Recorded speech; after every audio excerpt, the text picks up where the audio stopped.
Hello, welcome into the IDPGuys Waiver Wire Show. As always, I am Michael Sicoli, joined here by Axton Harding. How are you doing today, Mr. New Father, That's Axton right. Harding? Friday morning, my wife had our baby boy Colson, so we've kind of been riding this high all weekend, and we were lucky enough to make it about halfway through the.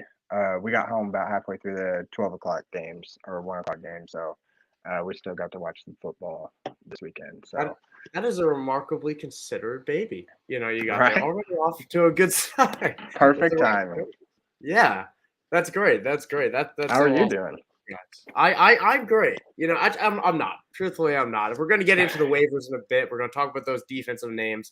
But as I talked to you before the show, I am still thoroughly upset with Nathaniel Hmm. Hackett and how he called Monday night's game of that absolute travesty of a decision to not allow your $200 million quarterback to go for it on 4th and 5, instead electing for a career-long field goal for Brandon McManus. But at the same time, I think we're all on the same page with how boneheaded that was. So I don't really want to beat the horse too much on it.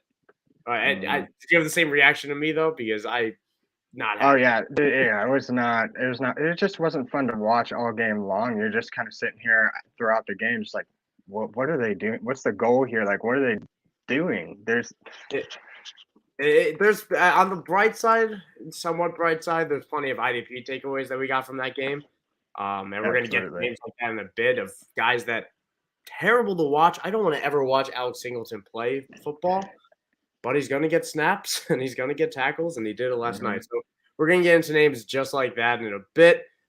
What am I saying in a bit? First, before we do that, make sure you're subscribed to the YouTube. Obviously, great content coming out pretty consistently throughout the season.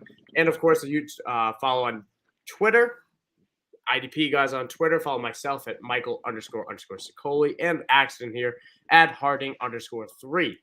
So, with all that said, we're going to jump right into it. A quick reminder that we will be taking questions at the end. We already have a couple that came in from our lovely subscriber base. So, comment those. We're going to see it. We'll pull it up at the end if you have anything that we don't end up touching on. So, let's get right into it. Unlike last week, we're going to start on the defensive side of the ball. Well, let's start with the defensive linemen, the guys in the trenches. I'll kick us off. Kick us off, Axton, because I really like one. I like all three of these names on our list. Well, I'll let you go ahead and introduce yours. I'm gonna go with Quiddy Pie. Quiddy Pie is in his second year with Indianapolis. He had the second highest snap count of his career last week with 55 snaps. Career high in solo tackles with 7 total tackles. Dude had 2 sacks, and which is half of all he had last year. And with the amount of snaps that he's getting, I think that he's definitely going to be worth a season long ad. And if he's on your waivers, I wouldn't hesitate to pick him up. I would even throw so much as maybe 5%, $5 to $7, of your bidding money down on him. He's going to be involved often. A lot of this will all of our advice, it comes into a vacuum of what we think you should do. Obviously, a lot of it is league dependent, scoring dependent, because IDP does have Mhm. that fluctuality to it. If Absolutely. you're able to stream positions, then maybe you're not paying as much, but we're still emphasizing players that should be picked up. And I completely agree. I think Quiddy Pay is a great name because when we have these guys that jump in snaps and we have seen flashes in talent and they're a first round pick, like Mhm. that all comes together that it doesn't feel fluke because it's just this is the progression of players. It's their That's right. second year leap. And I think he could be starting here for Quiddy Pay. And it's gonna switch between him and Ngakoue a little bit, but that's gonna happen with most defensive linemen. Either way, I definitely agree it's a good pickup. Another name, George Karlaftis. I really, really kind of like this guy coming out of the draft. Fell out of the first round than I was hoping. Right? He was a second round pick, I believe, right? No, But he was late first. he got in the first. He did get in Hmm. the first. Either way, Yeah, I was hoping. I defensive. was actually had him going like top 5. So for the Chiefs to be able I to get remember him this. at like the Yes, 20 some odd pick, that was incredible. yes, and I feel silly because I was on that draft show as that happened. I really did like George Karlaftis. I had him as a top 20 player myself, and really strong power rusher. And I think there is a ceiling on what we're going to have to expect from him in our rookie year.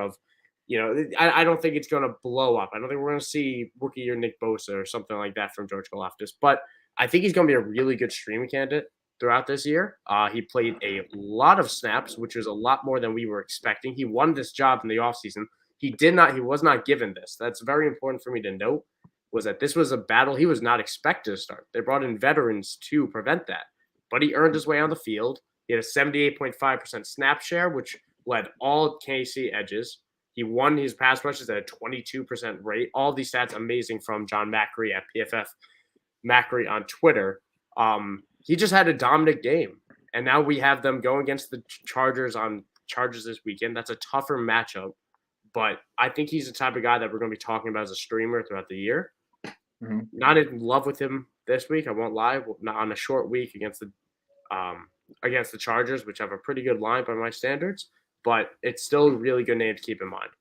Absolutely. He's putting a lot of pressure on pocket passers in particular. You know, he really brings it about every single play.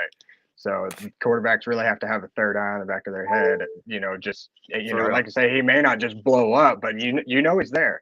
So he's strong. Absolutely. He is a strong man. For sure. He's incredible to watch, really. Yeah. Well, let's move on. Up next, for our last defensive lineman candidate, we got Dominique Robinson, a rookie for Chicago, who actually had 1.5 sacks in his NFL debut against a highly touted rushing quarterback in Trey Lance. He had 7 tackles, 5 of those were solo. He had about a 89.8 PFF grade, and that was only on 28 snaps. So 28 snaps, this guy is a defensive lineman getting 7 tackles, 5 of which were solo and a sack and a half. May not appeal to every week play potential, but definitely somebody if you can stash and just kind of a wait and see situation. I like him going forward. If he can really carve out a role in the Chicago defense, I think he could be a very valuable asset with his efficiency. I am worried about everything about that game. I've thrown out a lot of my takeaways from that game because of A, the weather, B, the injuries. Obviously, Elijah Mitchell went out. George Kittle wasn't there as a blocker. There was a lot of things that went right for him, and he played great, played out of his mind. But combined with the low snap share, I'm not putting a ton of my fab on him just because I'm a little bit. I kind of want to see a 2-week sample from, especially a guy we weren't expecting to be this. So I agree. Just someone to keep on your radar and stash if you have the room. Not something you're really going to go in desperation mode to go and put in your lineups. Absolutely, yeah. And we're going to move on to linebackers now. We have a lot of names here, and some of these names we know they might be owned. We just want to make sure that they are in your league because every league is a little bit different. So I want to start at the top with someone who obviously went down, dear to my heart, and he's an edge, but his replacement would be a linebacker. That's T.J. Watt. If T.J. Watt will miss time, we're expecting at least 6 weeks with that strained pec, which as a Steeler fan was absolutely devastating to watch. And I hope he's back as soon as we can because there is no replacement. They're going to bring in Malik Reed, which they acquired through a trade with Denver. It's really interesting because he filled in for 2020 Von Miller when Von Miller missed the season. Then he filled in for 2021 Bradley Chubb when Bradley Chubb missed the season. And now he's here doing, God willing, not the season for T.J. Watt. Mm-hmm. But same concept here. Either way, it's not going to work because Malik Reed qualifies as a linebacker. You wanted T.J. Watt when he was in defensive end. The tackles, and Malik Reed's not going to get to the quarterback enough to be a replacement. There is no replacement for T.J. Watt if you are looking for one. But there are a lot of more prevalent names that we should definitely be talking about. You want to take it away, Axton? Yeah, man. I'm going to go ahead and throw out Nicholas Morrow. If Nicholas Morrow is on any of your all's waivers, I would be quick to go ahead and put a bid on him. He's wearing the green dot for Chicago, even with Roquan Smith and his contract issues.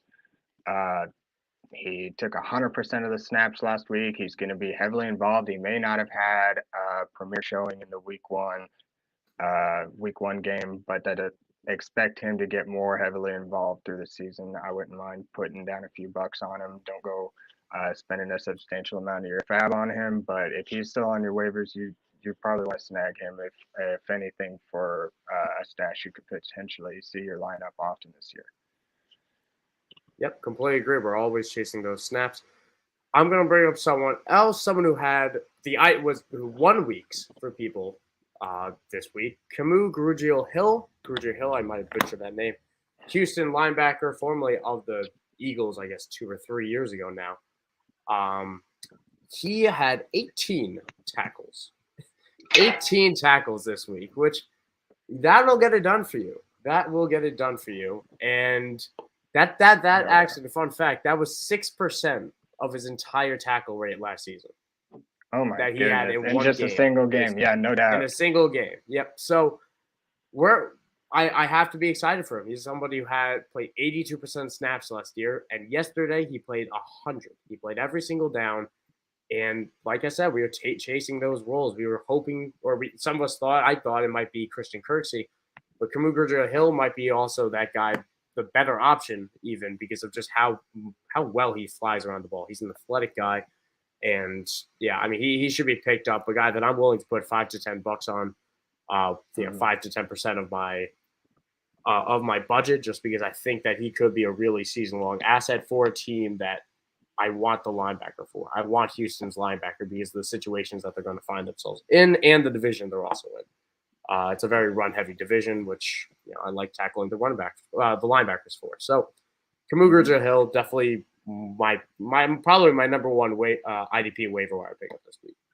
Oh yeah, absolutely. He's shaping up to be a real tackle monster, and even with a 50% regression, puts him at nearly double-digit tackles for a single game, and out of a starting linebacker, that's a pretty dang good average.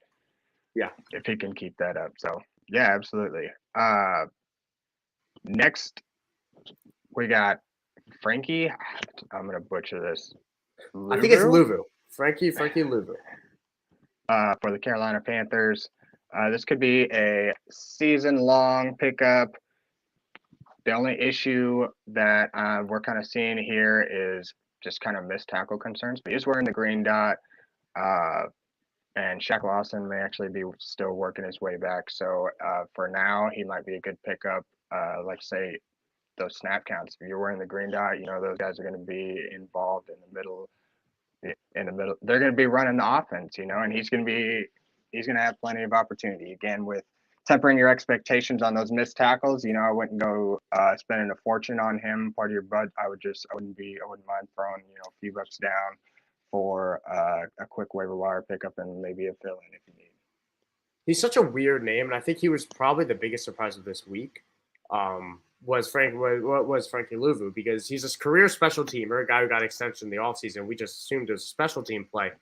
But no, he came out here, he wore the green dot, and I choose to believe that I think Shaq Lawson's return, I think that's going to take away all of that for Frankie. I really do think he's still working his way back, where I think Louvu might be a good short-term play. I'm not, like you said very well, I'm not going to break the bank for Frankie because I don't think he's going to have this job for long, especially if he keeps on missing those tackles. And players can miss tackles at a high rate and still be good for IDP. We saw that last season a lot, but I think Shaq Lawson, who only played 70-80% of snaps, I think he's going to get back up to the 100 when he has a little bit more football under him. Remember, he's coming off that it was a shoulder. Was it ACL or shoulder? I don't know why I'm blanking, but a major injury that caused him to miss the entire offseason. Right. He was working his way back. So definitely someone to keep an eye on. And I want to throw out a couple other names at linebacker. A lot, honestly. All these names I think should be owned in some regard. Michael Walker, someone we've been talking about as a sleeper all offseason. Played 100% of snaps. We want that role. Same thing with Rashad Evans, who played a little bit less than him. But Michael Walker is probably the better player. I want to target both, but again, snaps. We want those snaps. Same thing with Alex Anzalone. Played 100% of snaps. Not a good player. Prominent role for the Lions. We do like that. Same thing with David Long for the Titans. For Jane Davis, so we would have had more snaps than we were hoping for or expecting, maybe. A quick throw out for the Packers. Quay Walker played a lot of snaps. He also suffered a shoulder injury. Just to keep an eye out. If he misses time, their backup also got hurt, Chris Barnes, I believe, which leaves Isaiah McDuffie as a possible pickup should Quay Walker miss time. I think it's optimistic right now, but stay tuned and monitor that situation. And TJ Edwards, someone I really liked, someone who had a really underrated year last year, played 100% snaps, wasn't Nakobe Dean, it was TJ Edwards, and that's what we kind of thought it would be, and that's He should be rostered. All those names I mentioned, again, Michael Walker, Alex Anzalone, Zaven Collins, David Long, Jamin Davis, Pete Werner, who had a great week and played over 80% of snaps, TJ Edwards. All those names should be rostered. Whether you're putting a couple bucks or nothing at all, or they're already rostered, we're just making sure that you guys know those names. Let's move on to defensive back, and there weren't not too many to dive into this week, I think. So let's rattle them off here. What do you want, Axton? Oh, I'm gonna go ahead and throw out with all these hard names, man. Talanoa Hufanga, for safety for the San Francisco 49ers.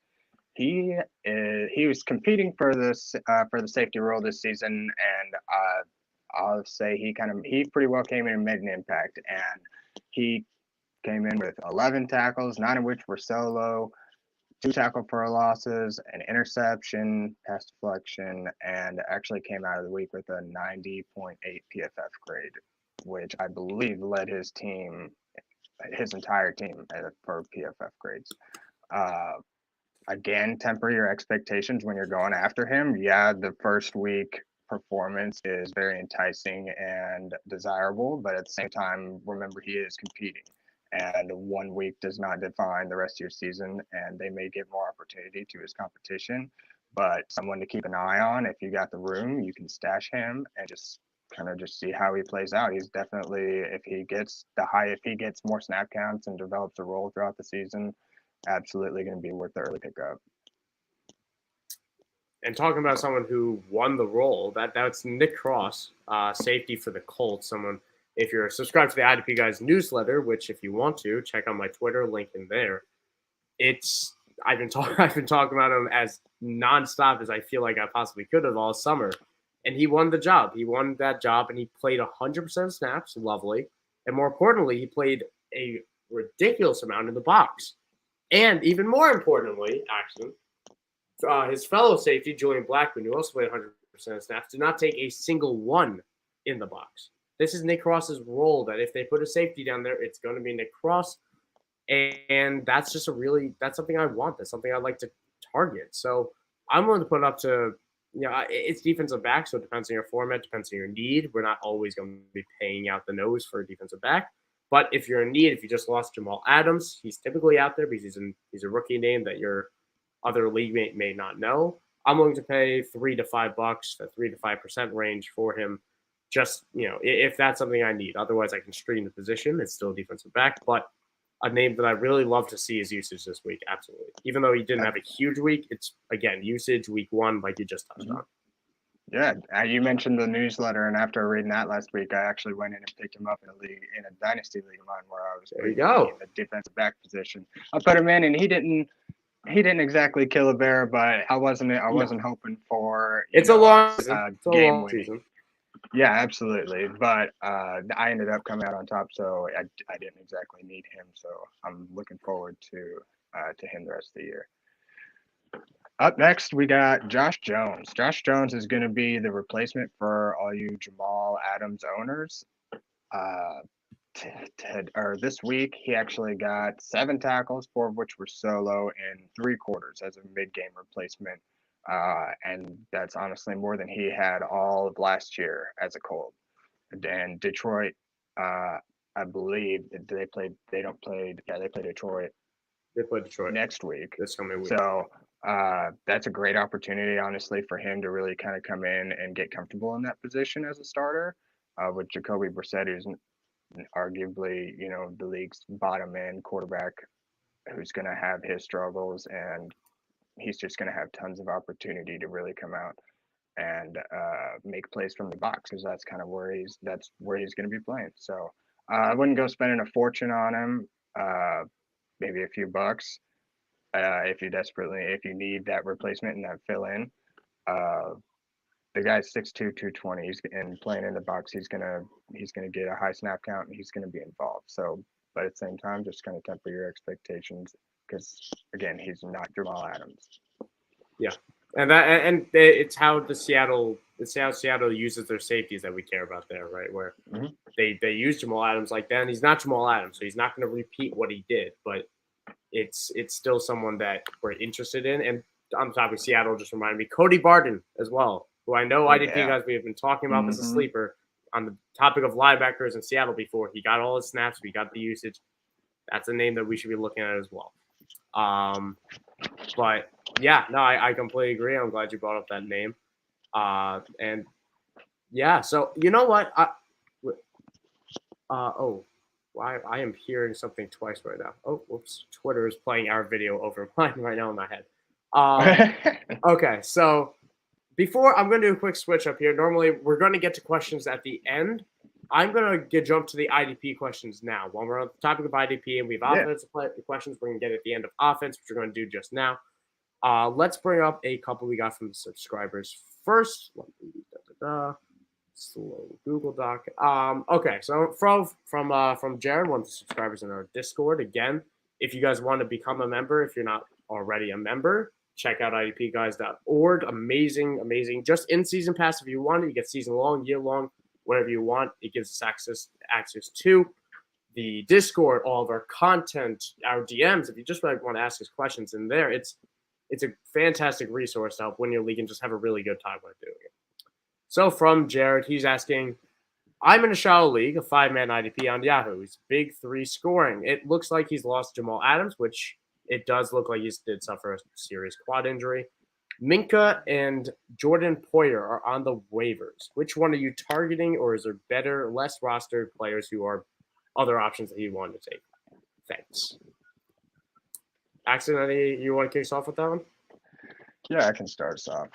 Now, in this case, when you're talking about Minka and Jordan Poyer, yes, Minka had an exceptional week 1, but no, I would not rely on that every single week. If I'm having to choose between these two, I'm going with Jordan Poyer, who was arguably a top 10 defensive back last season. He had an interception and only a couple tackles in week 1, but I would expect him to pick up kind of where he left off last season. He's going to give you a solid floor, and he's going to be one of those guys that you can just kind of rely on every week in a very talented Bills defense.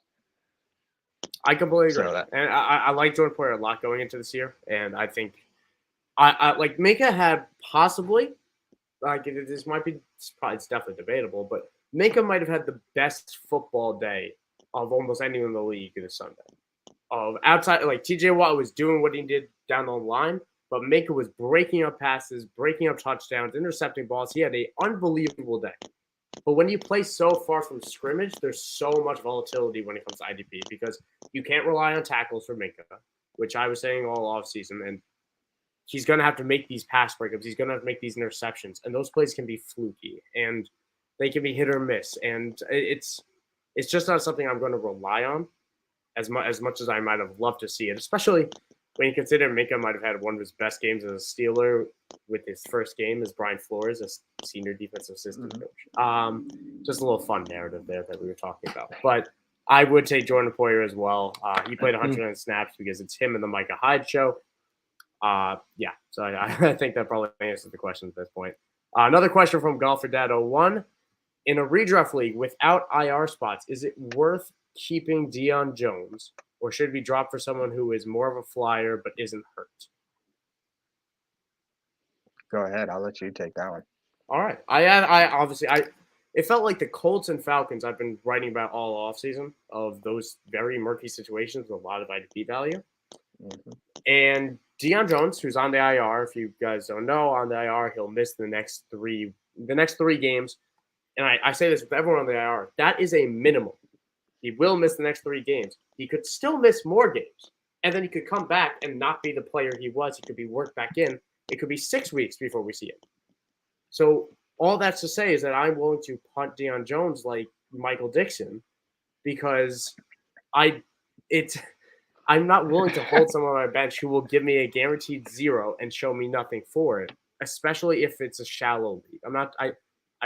The question didn't say whether it was a shallow league, but if there are other options, like I'd say any of the linebackers that we mentioned above, I would take over Deion Jones with because they will provide me something now. They'll provide me trade value. They'll provide me players I can start. And then Deion Jones could come back and not play, or he could come back and be traded. And then he gets a completely different situation that could be great, or it could be a 70% role. and then you're weighted for nothing, and you burnt a bench spot.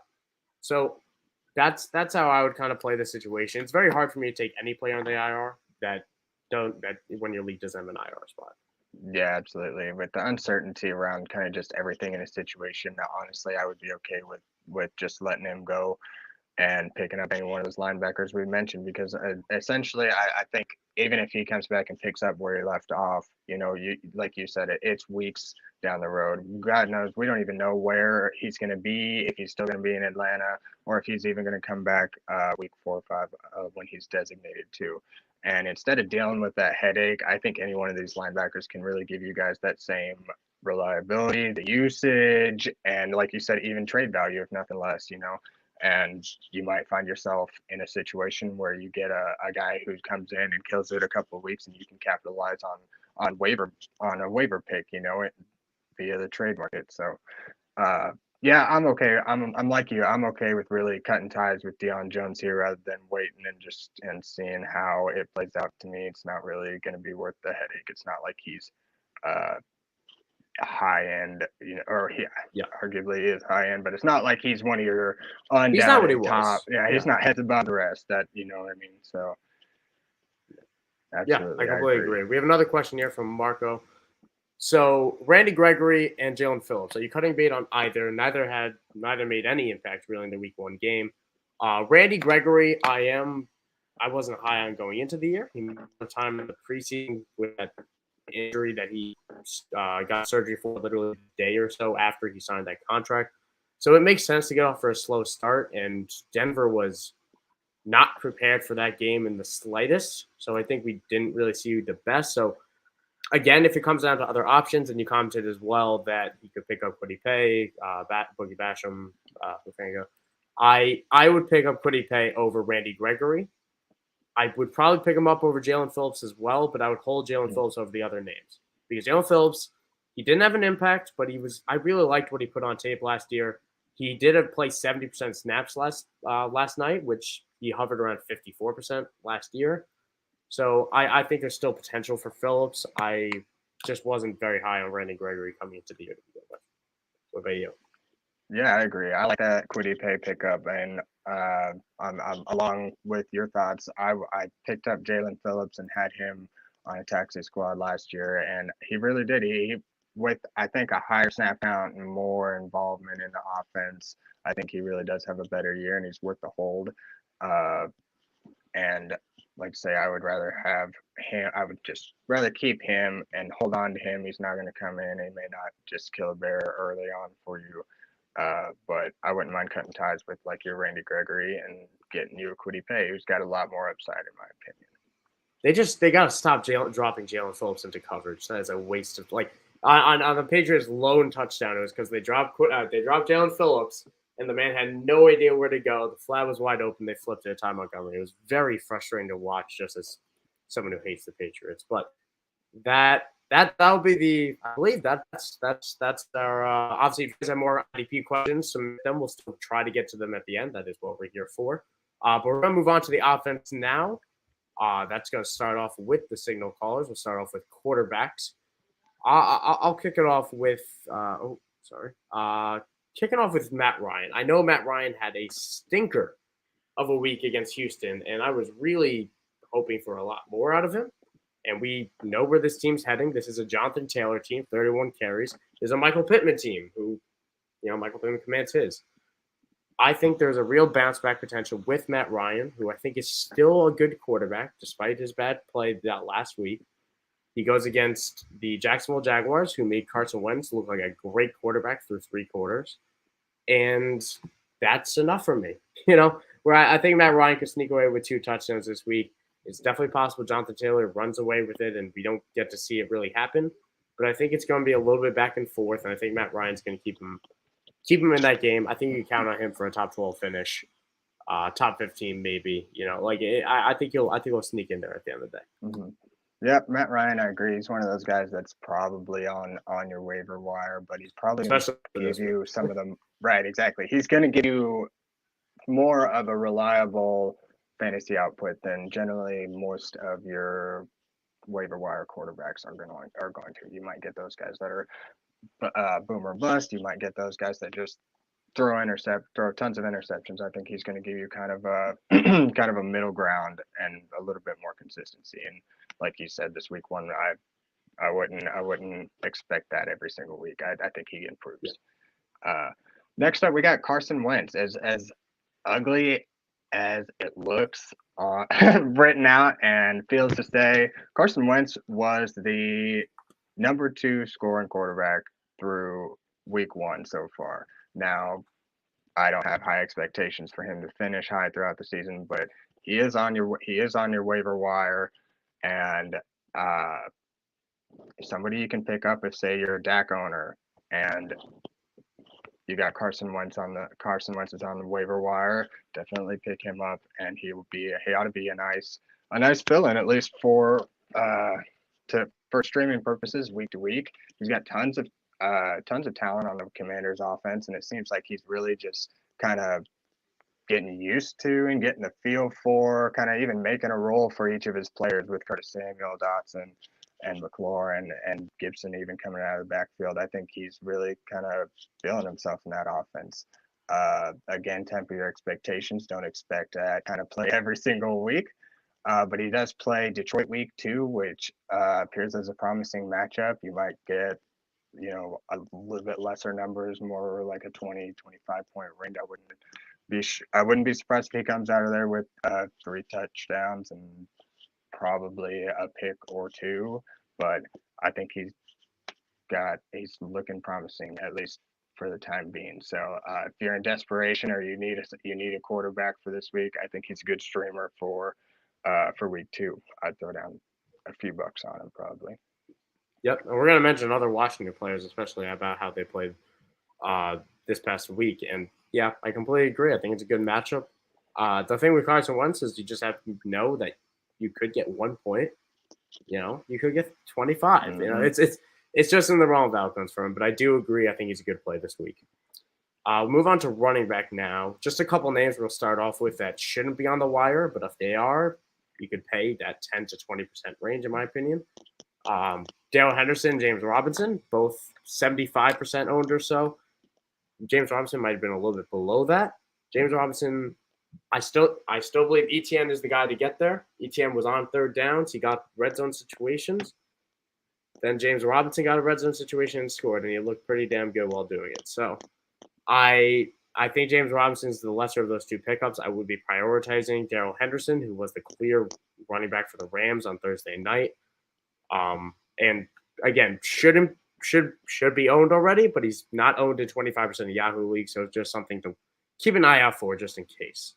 But we'll get into let's jump into Jeff Wilson, because we got people commenting what are our thoughts on Jeff Wilson. We obviously knew this was a name we're gonna bring up. Take it away, Axel. What do you think about Jeff Wilson? Now, with Jeff Wilson, I think he's going to get volume. He's going to be very involved in this offense. And I think, to me, that is the biggest upside look at this. You know what I mean? I don't foresee him coming out and just putting up Rashad Penny numbers from the end of last season, or just, coming out and standing out.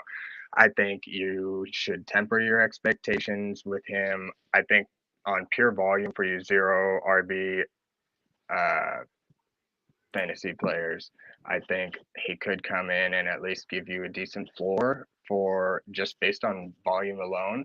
It doesn't really seem like they plan to use him in competition or in any kind of committee of the backfield. And after they got rid of Trey Sermon, I think it really would only make sense for them to use him.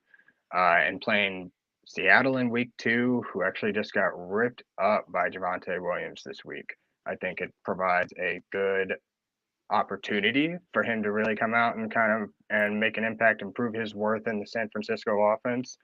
But again, it's just kind of one of those things. He's not somebody that I'm picking up on the waiver wire looking to start him unless I have to. You know what I mean?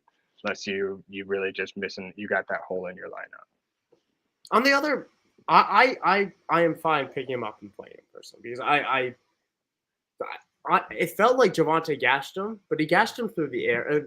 you are absolutely right that Javonte gashed him.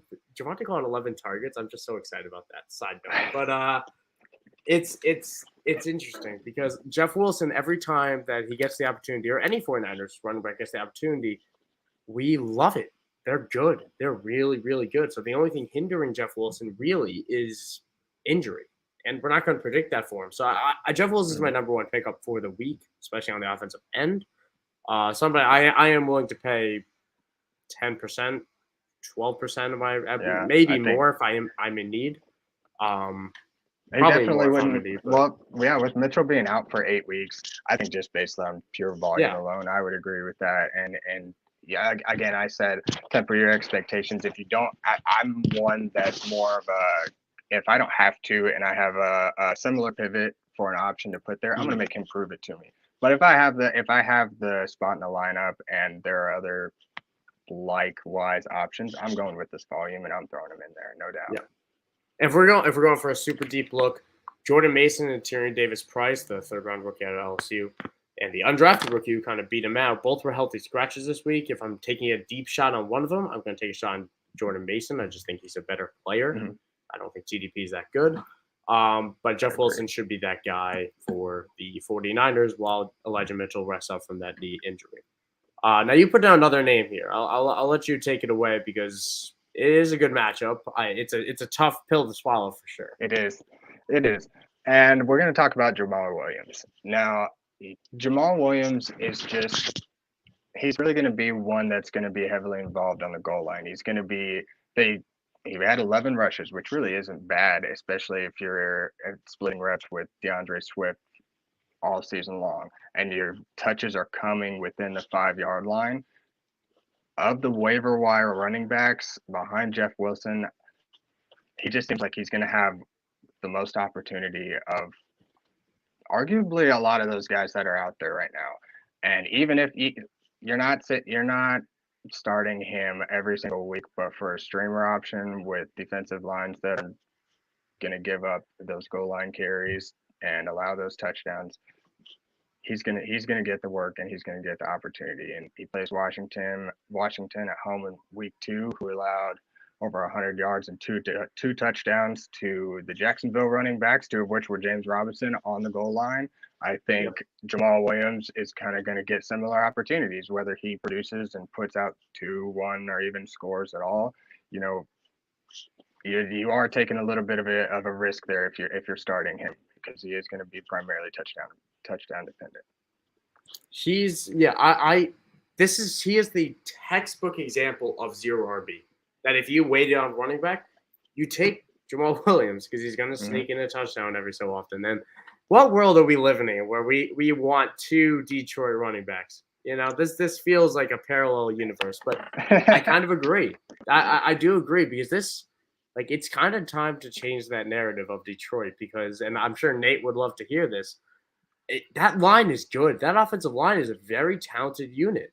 And they were in that game with the Eagles, just like they were last year. They did not quit. Dan Campbell Lions do not quit. They brought that back within 1 score.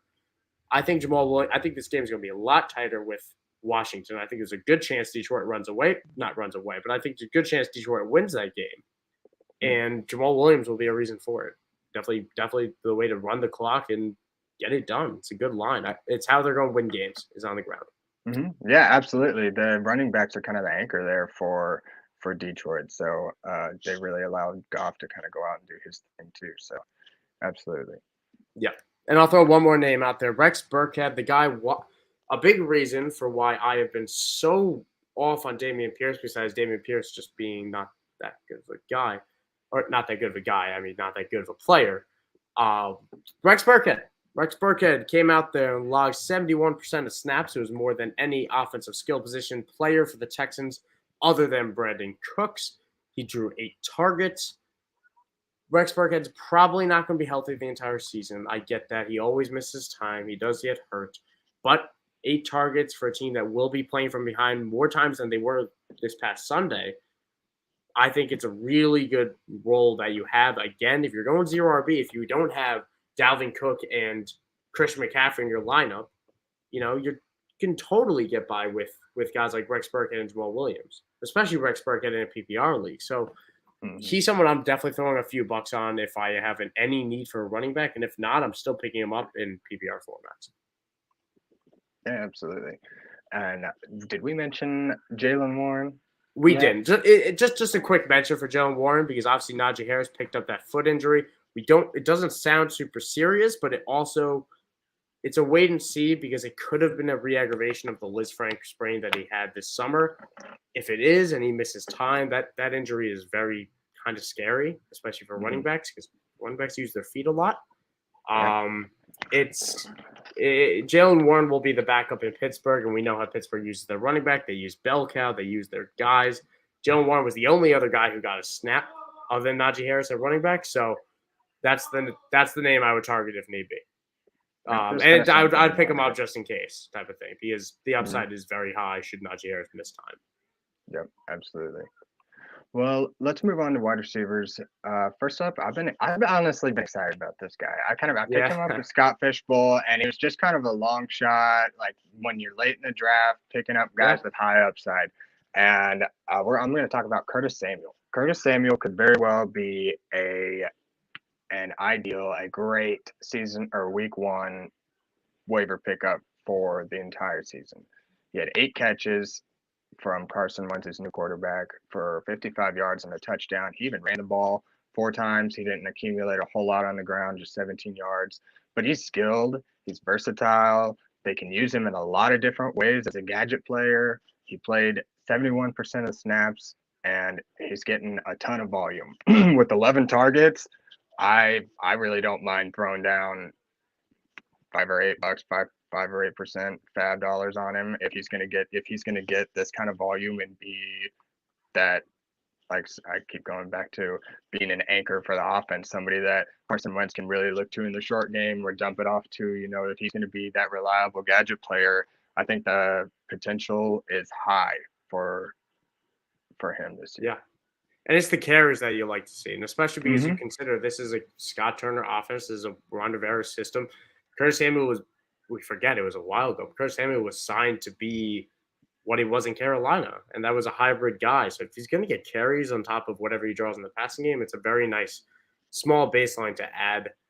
I do like him as a pickup this week because I've always been a fan of the talent.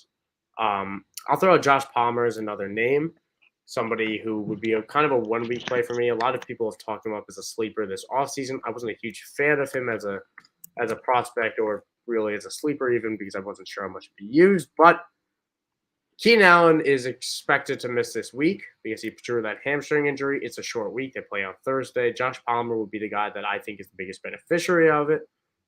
So I think he's he's a viable flex play this week. I wouldn't put more than $1 or $2 on him because I don't think Keenan Allen's going to miss a ton of time, and I don't know if Palmer's even that guy. But Mike Williams obviously still has a penchant for being, disappearing. And in that case, Justin Herbert's still going to complete passes because he's still Justin Herbert. Josh Palmer's probably going to be the other guy on the other end of that. So definitely someone I want to target if I need to start this week. Yeah, because that's double-digit targets that are getting spread around, and Josh Palmer's going to be one just as good as any behind, even up there with Mike Williams in that Chargers offense. They're going to throw the ball, and they're all going to get their opportunities. So definitely a good streamer there. Another wide receiver you can look to target is Zay Jones for Jacksonville. This last week, he was targeted 9 times by Trevor Lawrence. He seemed to really have a good connection. And from what I understand, that's something they kind of really developed in the preseason. It's good to see it carry over into the regular season. And it's just something to kind of watch for. I know he's got Marvin Jones, so I would kind of temper my expectations as far as Zay goes, because he does have the competition. And Marvin Jones, I would argue, is going to give Lawrence a little bit more reliability week to week.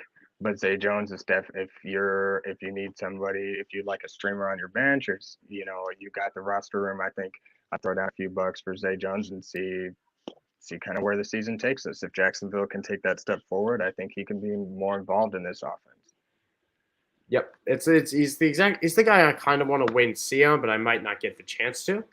So I definitely agree because that we want murky situations, and murky situations lead to breakouts. And Jacksonville was murky coming into it, honestly, outside of what Christian Kirk does in the slot. So I completely agree with that.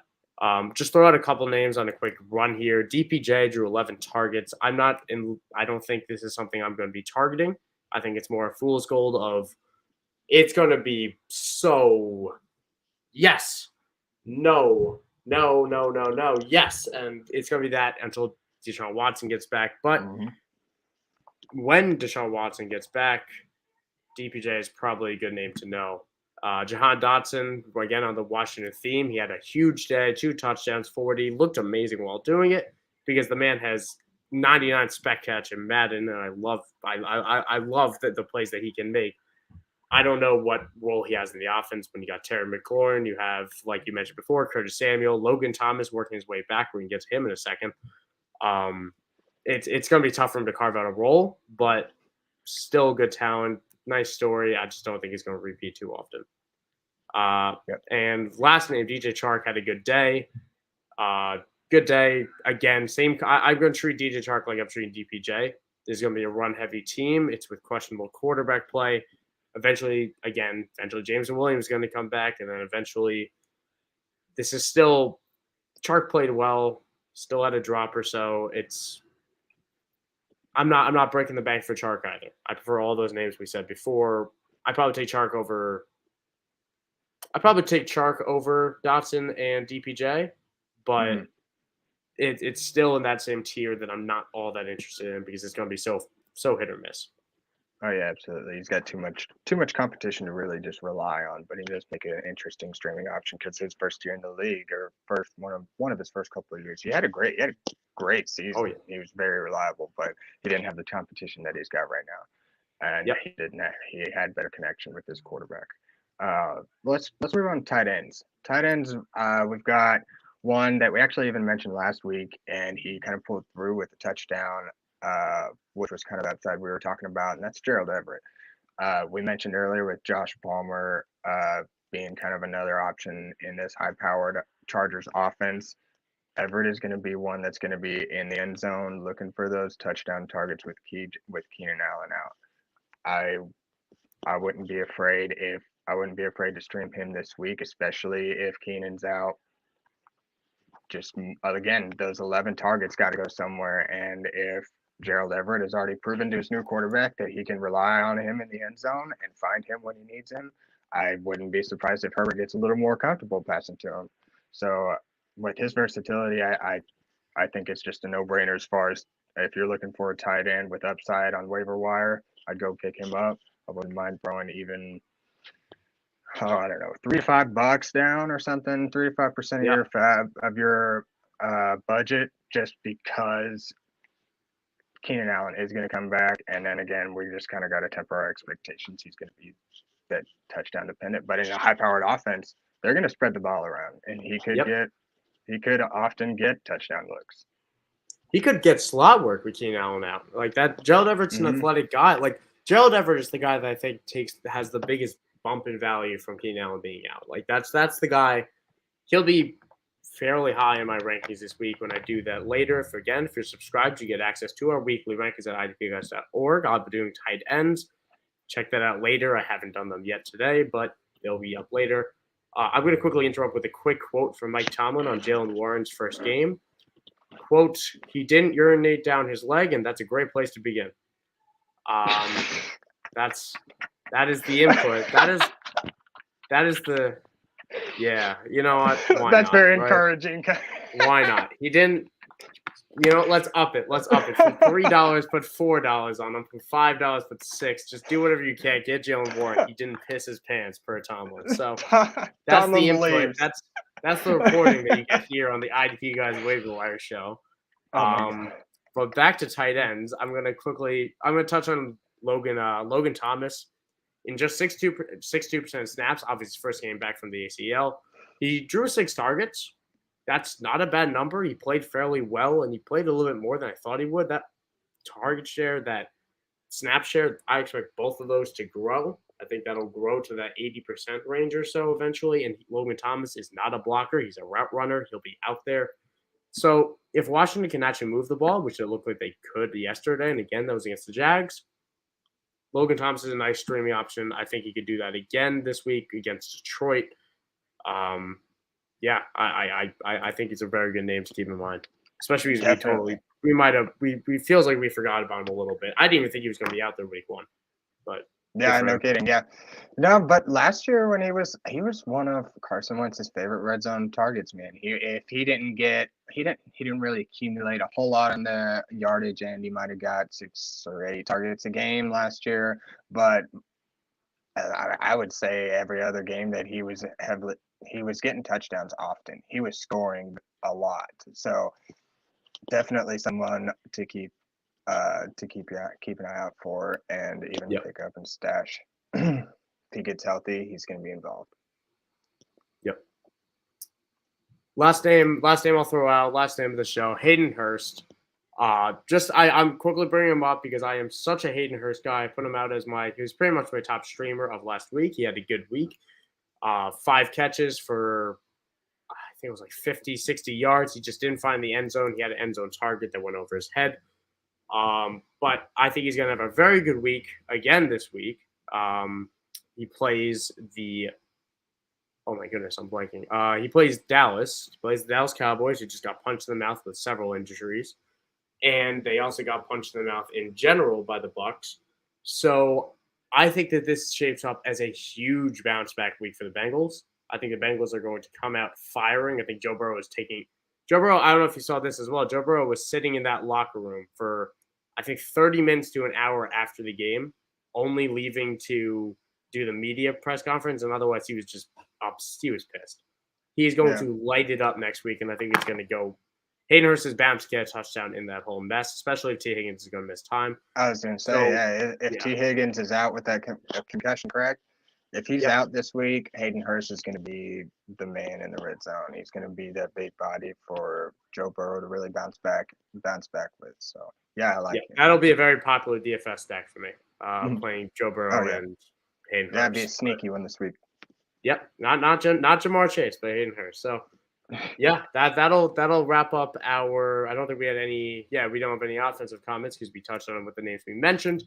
So, thank you guys for tuning in. I know it's a longer one, but we like to be thorough here with the IDP guys. So, if you're not subscribed already, definitely make sure to subscribe to both the YouTube and to IDP Guys at idpguys.org and on IDP Guys on Twitter. Not Twitter. Either way, amazing content coming out every day that a lot of hard work goes into to help you guys win your leagues, and that's what we're here to do. That's what I'm here to do. I'm Michael Sicoli. I'm Michael__Sicoli on Twitter. Definitely, of course, Axton, new father Axton, who deserves your follow at Harding_3. Thank you guys for tuning in. Definitely a longer one, but this is what we're going for. It's week 1. We're into the season. So thank you all for tuning in. We'll be back next Tuesday, 12 p.m. Eastern, as always.